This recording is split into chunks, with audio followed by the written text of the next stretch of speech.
At parent-teacher conferences, my teacher asked my mom, "Aren't you on the hub?"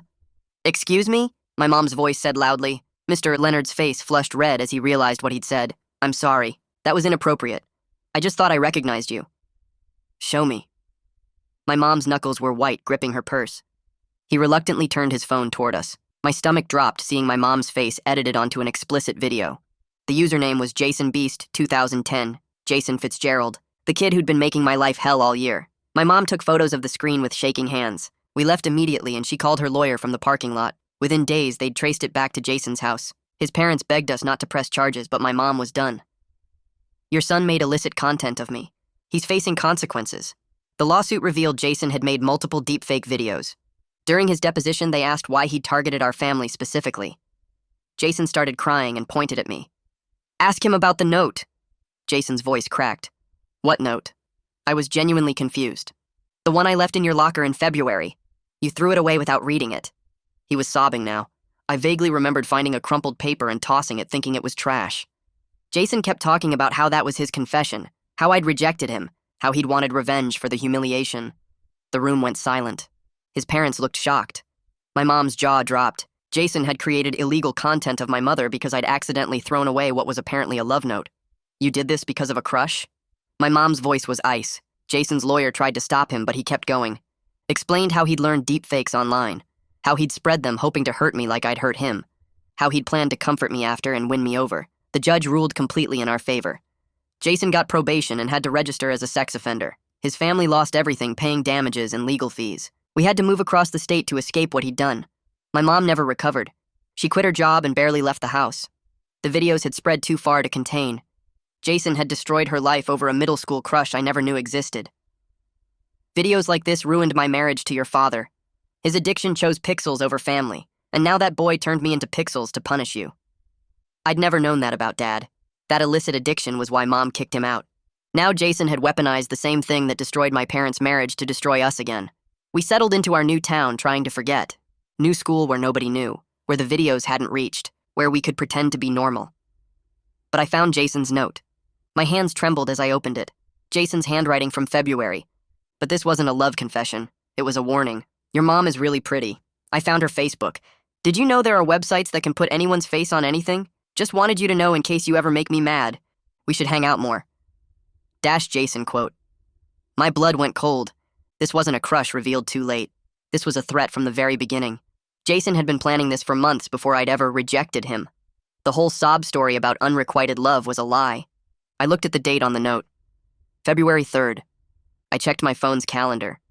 The first deepfake was posted February 5th, 2 days after he'd warned me. But I'd never gotten the warning because I'd thrown it away unread. My hands shook as I realized what this meant. Jason had created those videos right after leaving the note, before any rejection, before any hurt feelings. He'd done it just because he could. The crush story was fabricated to gain sympathy in court.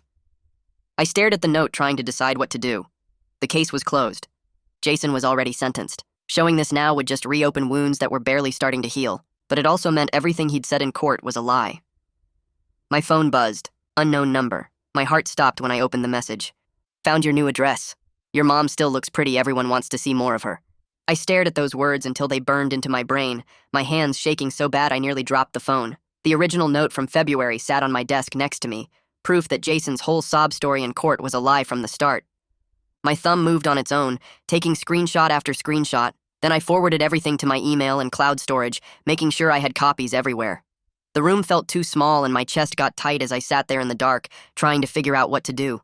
Part of me wanted to protect Mom from this, to handle it myself somehow, but I knew keeping secrets would only make things worse when she found out. I grabbed my phone again and scrolled through my apps, checking each one until I found it. Instagram. Location services were on.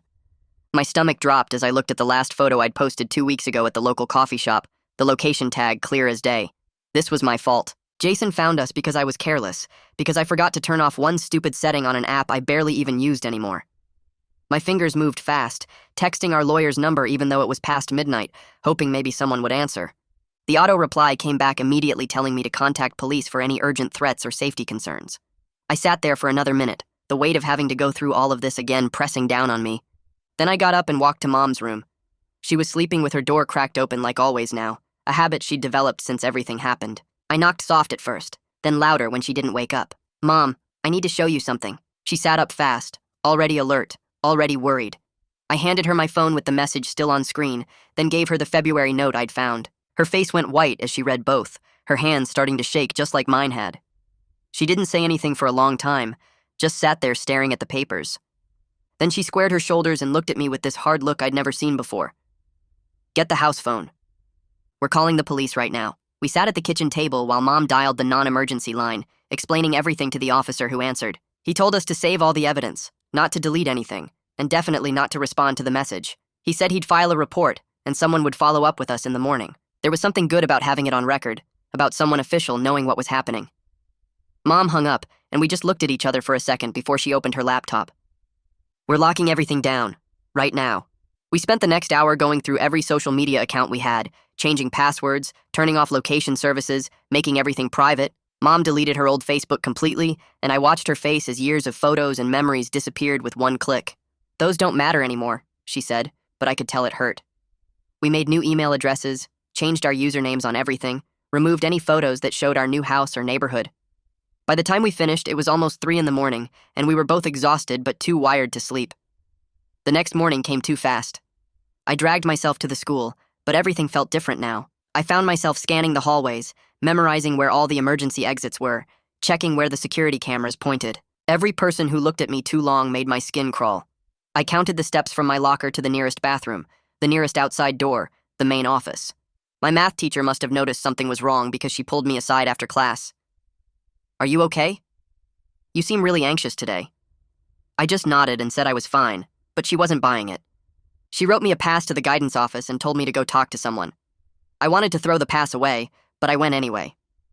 The guidance counselor was nice enough, asking general questions about how I was adjusting to the new school. I kept my answers vague, but I guess something showed through because she scheduled me for a follow-up appointment next week. Part of me was embarrassed about needing help, but another part was just tired of carrying all this alone. When I got home, Mom was on the phone with our old lawyer. I could hear her explaining everything that happened, and then she started writing down a name and number. "Christina Banks," she said when she hung up. "She's a cybercrime specialist here in town. Our lawyer says she's the best for this kind of thing." Mom's voice sounded stronger than it had in months, like having a plan gave her some of her fight back. We had an appointment with Christina for tomorrow afternoon. That night, neither of us slept much. I kept checking my phone, waiting for another message that didn't come. Mom made coffee at 5 a.m, and we sat together at the kitchen table, not really talking, just being there. The fear was still there, sitting heavy in my chest, but at least we weren't facing it alone this time. At least we knew what we were dealing with now. At least we had people who could help us. The February note sat between us on the table, evidence of what Jason really was, proof that this was never about love or rejection. It was always about control, about power, about hurting us because he could. My phone buzzed again on the table and we both jumped. Another unknown number trying to send something, but I didn't open it, just took a screenshot of the notification and turned my phone face down. Mom grabbed a notebook from the kitchen drawer and started writing down phone numbers we might need. The police, our lawyer, her therapist, making a list of where we could go if things got worse. She wrote down her sister's address 3 towns over, and the hotel by the highway that took cash, her handwriting getting steadier as she filled the page with concrete steps we could take. That night I couldn't sleep, kept seeing those videos in my head even though I'd never actually watched them. Just that one glimpse on the teacher's phone, but my brain filled in the rest. The anger was starting to burn hotter than the fear, this quiet rage that made my hands clench into fists under the blanket. Around 3 a.m, I gave up on sleep and went downstairs to find the February note still on the kitchen table. I took photos of it from every angle, the envelope too if I could find it, then got a Ziploc bag from the drawer and carefully sealed the note inside without touching it more than I had to. The methodical process of documenting evidence helped calm my racing thoughts, gave me something to focus on besides the sick feeling in my stomach. Mom found me there at sunrise, still taking photos, and she sat down across from me looking exhausted. "Should we tell his probation officer about this?" she asked, but then immediately shook her head. "What if it makes him do something worse?" We went back and forth for an hour, wanting him to face consequences, but scared of pushing him to escalate, trapped between needing justice and protecting ourselves. Finally, Mom called our lawyer again, and he gave us the number for Christina Banks, said she was the best cybercrime detective in the area and could help us figure out our options.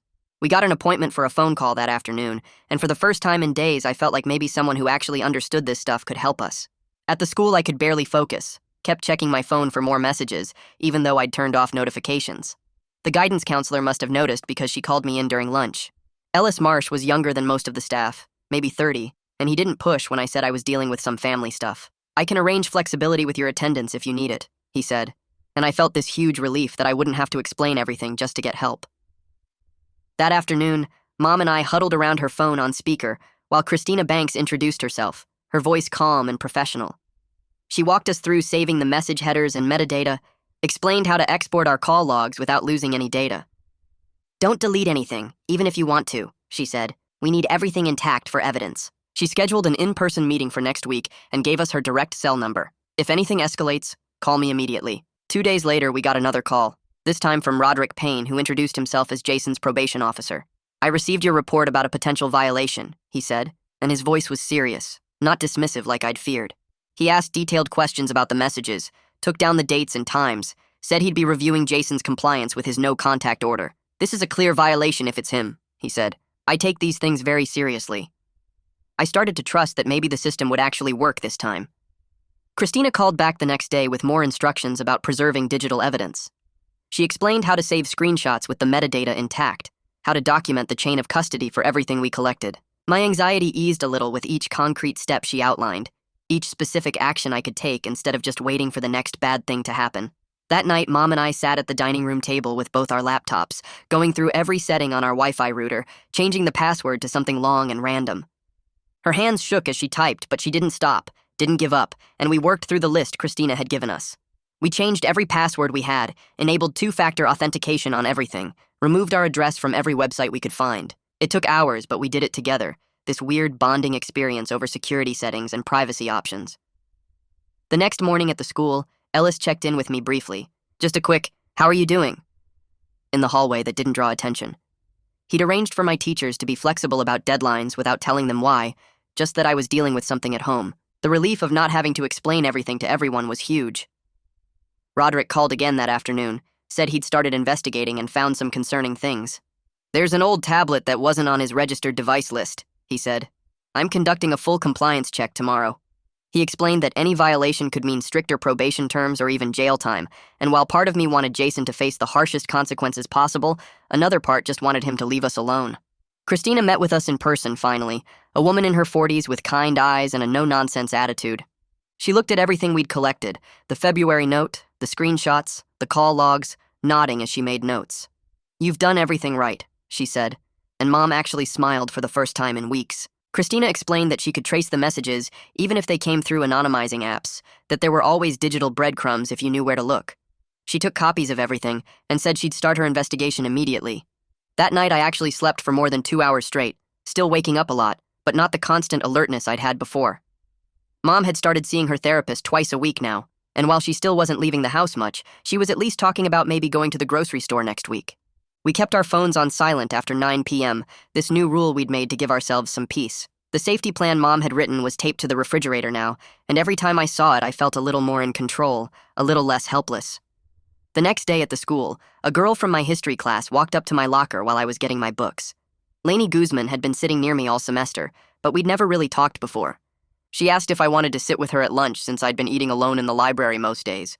I hesitated, but her smile seemed real, not like she was trying to get gossip or anything. We sat at a table in the corner of the cafeteria, and she talked about normal stuff like homework and this show she was watching. I kept my answers short and didn't share anything personal, but when she asked if I wanted to hang out again tomorrow, I said yes. The loneliness I'd been carrying around for months cracked just a little bit with this small, normal teenage moment. That afternoon, Christina called and asked us to forward all the threatening messages with their full headers intact. She walked me through the steps on my phone to access the metadata that most people never see.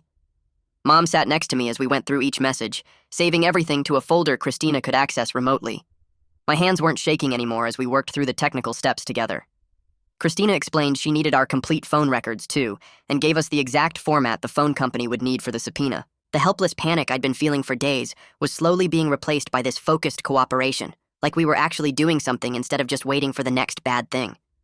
2 days later, Roderick called with an update after reviewing Jason's probation paperwork. He confirmed there was definitely a no-contact order that specifically included any form of digital communication. His voice was serious as he explained this was a clear violation that could result in stricter probation terms or even jail time.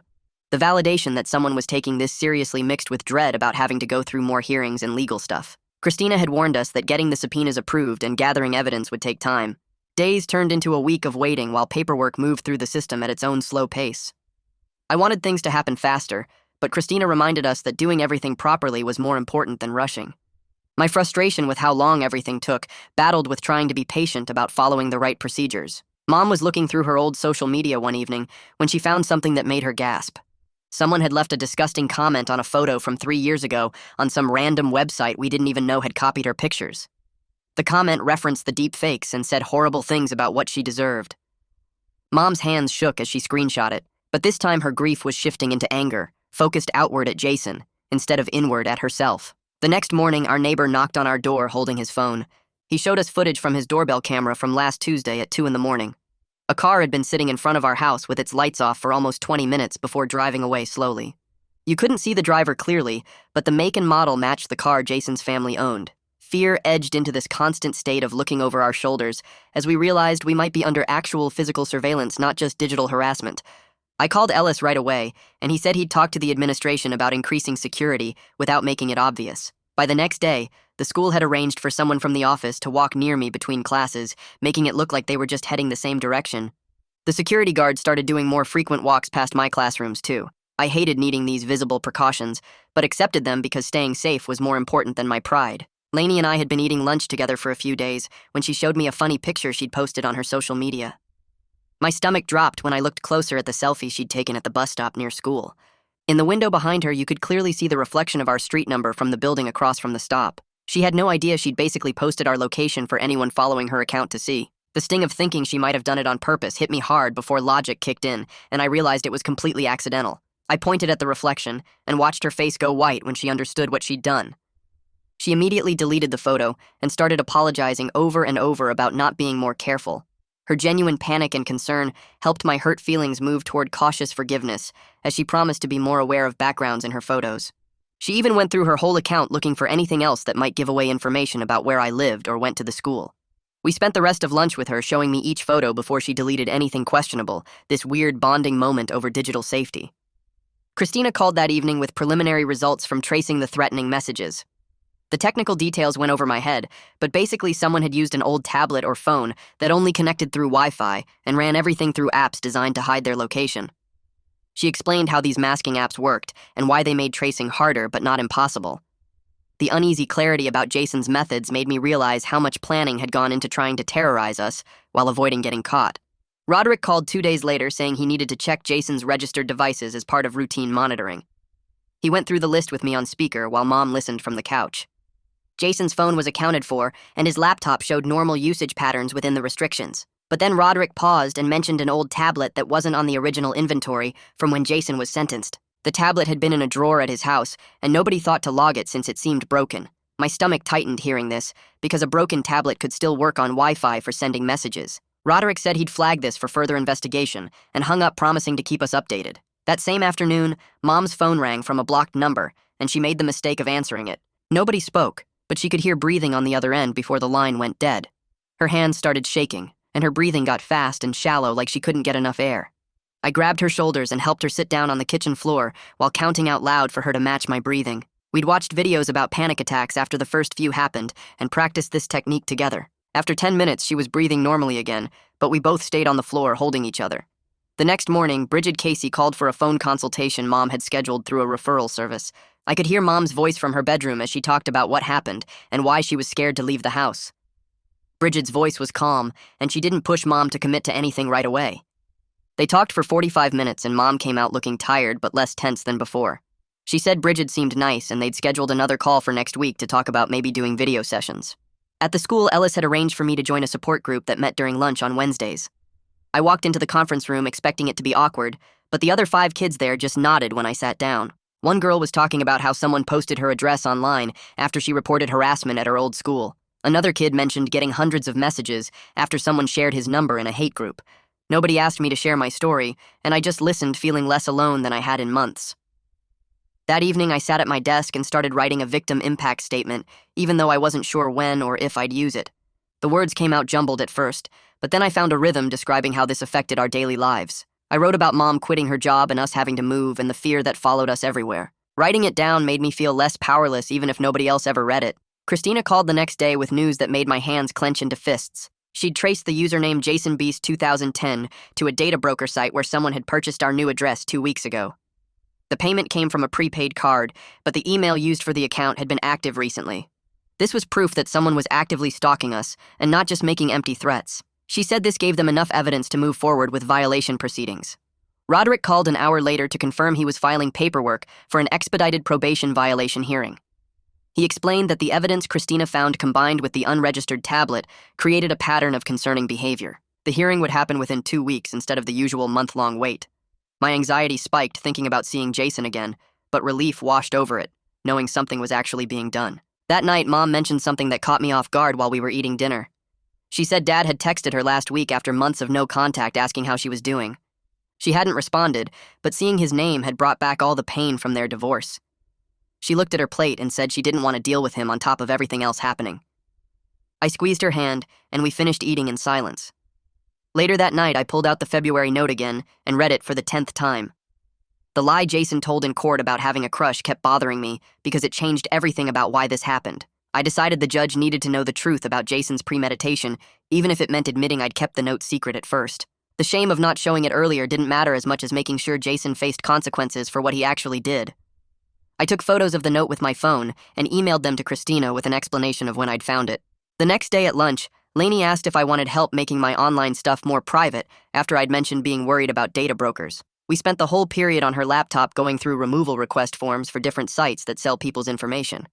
She showed me browser extensions that block trackers and helped me change settings on apps I didn't even know were sharing my location. Each small step felt like taking back a tiny piece of control, even though we both knew nothing online ever really disappears. The next morning, Ellis pulled me into his office and spread out papers on his desk, showing a new safety protocol with my initials at the top. He'd already talked to my teachers and the security guard about keeping watch for anyone suspicious near campus. My face burned knowing more people knew about my situation now, but Ellis said it was necessary after everything that had happened. He gave me a laminated card with emergency numbers and told me to keep it in my pocket at all times. Walking home that afternoon, I checked the mailbox like always, and my hand froze on a small package with my name written in black marker. No return address and no stamps, which meant someone had put it there themselves. Inside was a USB drive with a sticky note that just said, "Watch this," and my whole body started shaking. I wanted to plug it in so bad to see what was on it, but something in my gut told me not to.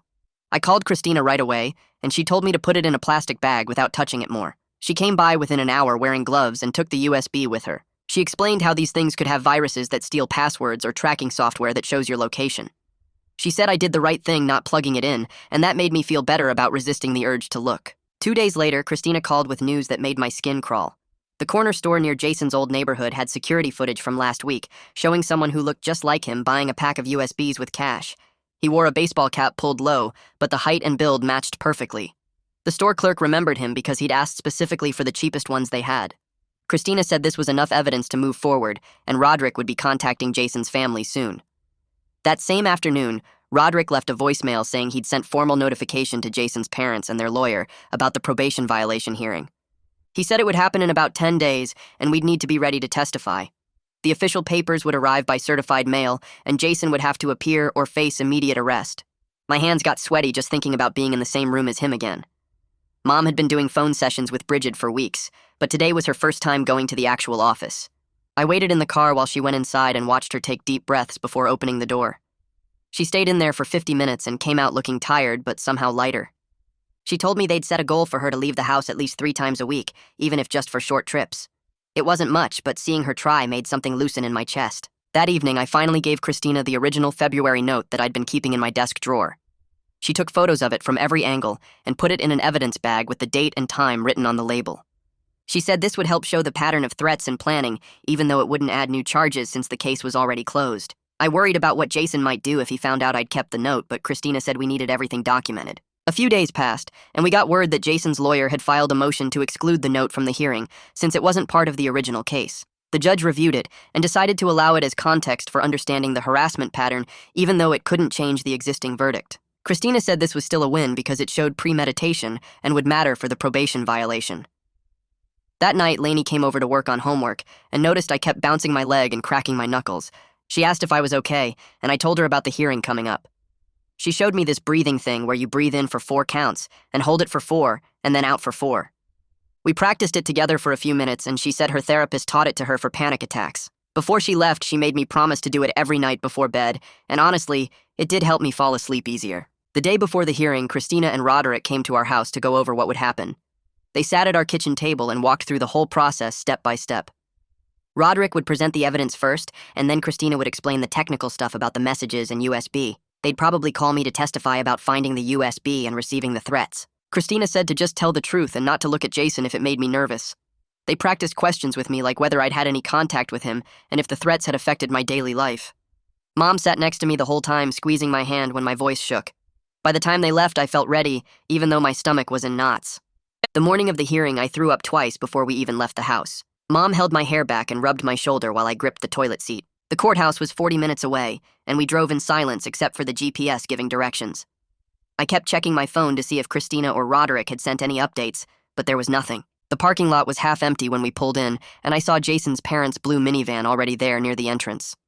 My legs felt weak walking up the concrete steps and through the metal detectors. Christina met us in the lobby holding a folder thick with printed screenshots and evidence logs. She walked us to the small hearing room where Roderick was already sitting at a table reviewing his notes. Jason sat at another table with his parents and their lawyer, his shoulders hunched forward and his hair grown out longer than I remembered. His mom kept touching his arm and whispering something, while his dad stared straight ahead at the wall. When Jason turned slightly, I saw how much weight he'd lost and the dark circles under his eyes. Part of me felt sorry for him for about 2 seconds before I remembered the USB in our mailbox and the texts threatening more videos. The judge came in, and we all stood up until she told us to sit. Roderick went first, explaining the terms of Jason's probation and the no-contact order that included any form of communication. Christina opened her laptop and connected it to the courtroom screen, showing the threatening messages with the metadata, proving they came from a device using the same IP range as Jason's neighborhood. She clicked through screenshots of the USB analysis, showing it contained tracking malware designed to report our location if we'd plugged it in. The security footage from the store played next, grainy but clear enough to see someone Jason's height buying USBs with cash while wearing a baseball cap. Christina explained how the timeline matched up with when the USB appeared in our mailbox 2 days later. She showed the February note I'd given her, explaining it proved a pattern of threats that started before any supposed rejection. Jason's lawyer tried to argue the note wasn't relevant since it was from the original case, but the judge allowed it as context. When it was my turn to speak, my hands were shaking, so bad I had to clasp them together under the table. I told the judge about finding the USB and how scared I was to even touch it. I explained how the text made us afraid to leave the house and how Mom had panic attacks whenever the doorbell rang. My voice cracked when I described checking the locks 3 times every night and jumping whenever a car drove slowly past our house. The judge asked Jason if he wanted to say anything, and he just shook his head while tears ran down his face. His lawyer spoke for him, saying this was a momentary lapse and asking for another chance. The judge took 20 minutes to review everything before coming back with her decision. She added no internet access at all to his probation terms, not even for school unless supervised by a teacher. He had to surrender all devices within 24 hours for forensic examination. She ordered GPS monitoring with an ankle bracelet that would alert if he came within 5 miles of our address. His probation was extended another 2 years with mandatory weekly check-ins instead of monthly. Any violation would mean immediate jail time with no second chances. Jason's mom started crying when they put the ankle monitor on him right there in the courtroom. After the hearing, Christina took us to a conference room and set up victim notification on her laptop so we'd get automatic alerts about any changes to Jason's status. She gave us a printed checklist of digital safety steps, including 2-factor authentication and privacy settings for every platform. She showed us how to check if our information was being sold online and helped us file removal requests for 5 different data broker sites. Roderick came in to confirm the new restrictions were already active in the system and that Jason's devices would be collected that afternoon. Back at the school the next week, Ellis called me to his office to go over new accommodations they'd put in place. The main office staff had my photo, and Mom's with a note to call him immediately if anyone asked about us. Teachers got an email saying I might need to step out of class without explanation and to mark me present anyway. Security had a photo of Jason to watch for even though he lived 3 hours away now.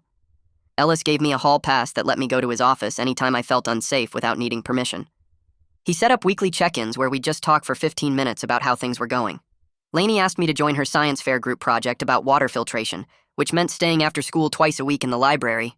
Working on something normal with a clear goal and deadline helped my brain focus on something besides checking doors and windows. She never asked about the hearing or why I'd been absent, but she always saved me a seat at lunch and texted me funny videos at night. Mom managed to drive herself to the grocery store for the first time since we'd moved, staying inside for 30 minutes before the anxiety got too bad. She bought milk and bread and frozen dinners. Nothing special. But when she got home, she cried happy tears while putting them away. I watched from the kitchen doorway as she crossed grocery shopping alone off the goal list Bridget had helped her write. We spent a whole Saturday going through the data broker removal process Christina had shown us, finding our names and address on 12 different sites. Each removal request took forever with different forms and verification steps, but we celebrated with ice cream when the confirmations started coming through. Some sites removed us within hours, while others said it could take 30 days, but at least we were doing something active to protect ourselves. That night, Dad texted me directly for the first time since the divorce, asking if I was okay and saying he'd heard about what happened.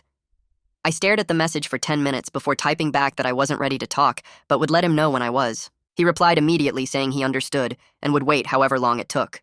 I deleted the conversation, but felt better about setting that boundary instead of just ignoring him or saying something angry I'd regret later. 3 days later, Mom surprised me by opening her laptop at the kitchen table and pulling up a job listing. Her hands shook a little as she typed in her information for a remote admin position she'd found. The company needed someone to handle basic data entry and scheduling from home. She could set her own hours around her therapy appointments with Bridget. I watched her fill out the application slowly and carefully. She hit submit and then immediately closed the laptop like it might bite her. 2 days later, they called for a phone interview. I sat with her while she answered their questions in a steady voice. They offered her the job on the spot starting the following Monday. She cried after hanging up, but it was the good kind of tears. Meanwhile, at the school, Lainey caught me after chemistry class with an idea. The school paper was doing a special issue on internet safety, and she thought we should write something together. We spent lunch periods in the library working on an anonymous piece about digital privacy. She helped me turn my anger into something useful without having to put my name on it. We wrote about data brokers and how easy it is to buy someone's personal information online. The editor loved it and said it would run next week without any bylines. Christina called that afternoon to officially close the active investigation, since Jason was already facing consequences for the probation violation. She gave us her direct cell number and told us to call immediately if anything new happened. She also sent over updated privacy guides and removal request templates for more data broker sites. Mom and I spent that evening writing out our new household rules on index cards. We made a list of crisis signals we could use if either of us felt unsafe or triggered. 3 knocks on the bedroom door meant checking in was needed. Leaving the porch light on during the day meant having a bad anxiety day. We taped the cards to the refrigerator where we'd both see them every day. The next morning, I finally deleted all the screenshots and evidence from my phone. Christina had confirmed the police had everything backed up on their servers. My phone felt lighter somehow, even though the files barely took up any space. Mom watched me empty the trash folder permanently and squeezed my shoulder. Saturday morning, Mom suggested we try the farmer's market downtown. We'd driven past it a few times, but never stopped. I could tell she was nervous from how she kept checking her phone battery. We parked close to the entrance so we could leave quickly if needed. The market was crowded, but not overwhelming. Mom bought tomatoes from an older woman who complimented her earrings. I got us both lemonade from a stand run by some kids fundraising for their soccer team. We stayed for almost an hour walking between the booths. Nobody recognized us or said anything weird. Mom even smiled at a baby in a stroller. On the drive home, she rolled the windows down and let the wind mess up her hair. Ellis called me into his office Monday to tell me something he'd heard through official channels. Jason had started his mandatory therapy groups as part of his extended probation requirements. He was attending twice a week at a facility near his new school. Ellis said this was good progress, even if it was court-ordered. That afternoon at the grocery store, I saw Jason's mom in the cereal aisle. She looked older than I remembered from the hearing. Our eyes met for a second, and she gave me this small nod. Not friendly exactly, but not hostile either. Just acknowledgement that we were both still existing in the world. I nodded back and we went our separate ways. She was buying the same brand of cereal Jason used to eat at lunch. That night, Mom made spaghetti with the tomatoes from the farmer's market. We ate at the actual dining table instead of in front of our phones like usual. She'd found this old comedy show on streaming that we used to watch together before everything happened. We put both our phones face down on silent mode. The show was dumber than I remembered, but Mom actually laughed at one of the jokes. Not a big laugh, but a real one. I realized I'd been holding my breath for months without knowing it. Sitting there with Mom eating dinner and watching TV felt almost normal. The fear was still there underneath everything. We both still jumped at unexpected noises and checked the locks multiple times. But for the first time since finding that text from Jason, the weight wasn't crushing me completely. I could take a full breath without my chest feeling tight. Mom fell asleep on the couch halfway through the second episode. I covered her with a blanket and turned the volume down low. The room felt peaceful in a way it hadn't in so long. And that's today's story wrapped up. Hopefully there's a takeaway you can use, because that's always the goal here. Subscribe and you'll never miss the next one.